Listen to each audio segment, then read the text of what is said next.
কোনোভাবেই কাটছে না জ্বালানি সংকট। তীব্র গরমে জ্বালানি সংকটে ঘন্টার পর ঘন্টা লাইনে দাঁড়িয়ে গ্রাহকদের ক্ষোভ আর ভোগান্তি বাড়ছে। বাজার নিয়ন্ত্রণে প্রশাসনের অভিযানকে লোক দেখানো বলছেন অনেকে। কর্মঘণ্টা নষ্ট ও অনিশ্চয়তা থেকে মুক্তি পেতে সরকারের কাছে কার্যকর ব্যবস্থা নেওয়ার দাবি জানিয়েছেন তারা।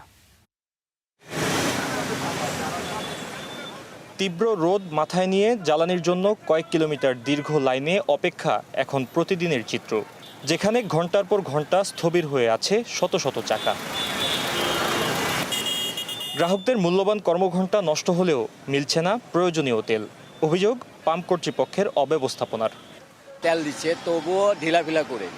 প্রাইভেটের জন্য ওনাদের সিরিয়াল টানতেছে বেশি, কিন্তু হুন্ডাই 7:30 থেকে 8টার মধ্যে কোনো সিরিয়াল খুব একটা টানে নাই, পরে ডাবল লজেন দিচ্ছে। 4টা বাজে, ভোর 4টা বাজে আসছি, প্রায় 7 ঘন্টার মতো হয়ে গেছে। এখন আর কতক্ষণ লাগবে তা বলতে পারতেছি না। ভোক্তাদের অভিযোগ, বাজার নিয়ন্ত্রণে নামমাত্র কিছু অভিযান চালানো হলেও ধরাছোঁয়ার বাইরে থেকে যাচ্ছে সংকটের পেছনের কারিগররা। সরকার বলতেছে যে পর্যাপ্ত পরিমাণে তাদের এখানে রিজার্ভ আছে, আমাদের 50% আমাদের দেশ থেকেই তৈরি হচ্ছে। তাহলে এই রকমের ভাবে আমরা এরকম রাস্তায় দাঁড়িয়ে থাকবো কেন? দায়টাই সরকারের নিতে হবে। সরকারের বুঝতে হবে যে আসলে তেলটা কোথায় যাচ্ছে। যদি সঠিকভাবে জনগণের পর্যন্ত পৌঁছায়, এই প্রবলেমটা আশা করি হবে না। তবে সংকটের এক ভিন্ন দিক তুলে ধরেছেন পাম্প সংশ্লিষ্টরা। তাদের মতে আতঙ্কিত হয়ে প্রয়োজনের অতিরিক্ত তেল কিনছেন বেশিরভাগ গ্রাহক।